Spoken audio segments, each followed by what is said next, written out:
LPU ప్లేస్మెంట్ల రికార్డులు సృష్టిస్తోంది. Final year student 2.5 కోట్ల ప్యాకేజ్ పొందుతున్నారు. 1700 మందికి పైగా ఎల్పియు స్టూడెంట్స్ 10 లక్షల నుంచి 2.5 కోట్ల ప్యాకేజెస్ పొందారు. విద్యా విప్లవం ప్రారంభమైంది లవ్లీ ప్రొఫెషనల్ యూనివర్సిటీలో. వాయువ్య బంగాళాఖాతంలో అల్పపీడనం ఏర్పడిందని విశాఖ వాతావరణ కేంద్రం స్పష్టం చేసింది.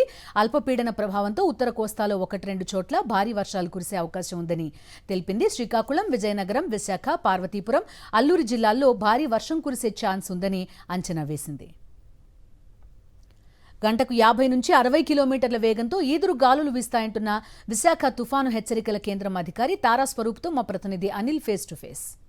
వాయువ్య బంగాళాఖాతంలో అల్పపీడనం ఏర్పడినట్టుగా ఐఎండీ వెల్లడించింది. ఏ ఏ ప్రాంతాలపై ప్రభావం ఉండబోతోంది, వర్షపాతం ఏ మేరకు నమోదు కాబోతుందనే అంశాలు తెలుసుకుందాం. మనతో పాటు విశాఖ తుఫాను హెచ్చరికల కేంద్రం అధికారిని తారా స్వరూప్ ఉన్నారు, మాట్లాడదాం.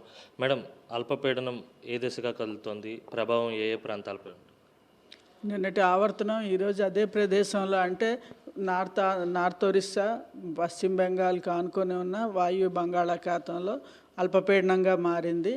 ఇది నార్త్ వెస్ట్ డైరెక్షన్లో మూవ్ అవుతూ ఒరిస్సా, నార్త్ ఒరిస్సా, ఛత్తీస్గఢ్, తర్వాత సౌత్ ఛత్తీస్గఢ్, జార్ఖండ్ వీటి మీదుగా లోపలికి వచ్చేస్తుందండి. అందువలన ఏంటంటే మనకి దీనికి సంబంధించి ఒక ఆవర్తనం కూడా ఉంది. 7.6 కిలోమీటర్ల ఎత్తు వరకు ఆవర్తనం ఉన్నది. దీంతోపాటు నార్త్ ఈస్ట్ ఇక్కడ అరేబియన్ సీ వరకు నార్త్ ఈస్ట్ అరేబియన్ సీ వరకు ఈ అల్పపీడనం నుంచి ఒక ద్రోణి కూడా ఆవరించి ఉన్నది. ఇవన్నిటి ప్రభావం వల్ల మనకి ఉత్తర కోస్తాలోని దక్షిణ కోస్తాలో మనకి వానలు బాగానే పడే అవకాశం ఉంది.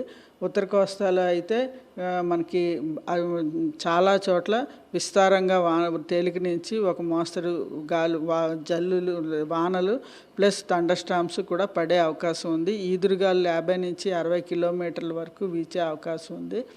మనకి నార్త్ కోస్టల్ ఆంధ్రాలోని శ్రీకాకుళం, విజయనగరం, విశాఖపట్నం, పార్వతీపురం, ఏఎస్ఆర్ ఈ 5 డిస్ట్రిక్ట్స్లోని 1-2 చోట్ల భారీ వర్షాలు కూడా పడే అవకాశం ఉన్నట్టు సూచన ఇవ్వడం జరిగింది. అదే సౌత్ కోస్టల్ ఆంధ్రప్రదేశ్లో కూడా వానలు చాలా చోట్ల వానలు పడతాయి, ఉరుములతో కూడిన జల్లులు కూడా పడతాయి. ఇక్కడ కూడా ఈదురుగాలు 50 నుంచి 60 kmph వేగంతో వీచే అవకాశం ఉంది. మత్స్యకారులకు ఏమైనా హెచ్చరికలు జారీ చేశారా? మత్స్యకారులకి తీరం వెంబడి అంత గాలులు లేవండి. మత్స్యకారులకి ఈరోజు వార్నింగ్ ఏమీ లేదు. ఋతుపవనాలు పూర్తిగా విస్తరించే కనుక ఇక నుంచి వర్షాలు పూర్తి స్థాయిలో ఉండేటువంటి అవకాశం పూర్తి స్థాయిలో ఉంటాయండి. కానీ అలా అని కంటిన్యూస్గా ప్రతిరోజు వానలు పడవు. 3-4 రోజులు వాన పడి కొంచెం 1-2 రోజులు తెరిపించి మళ్ళీ అలా పడతాయి.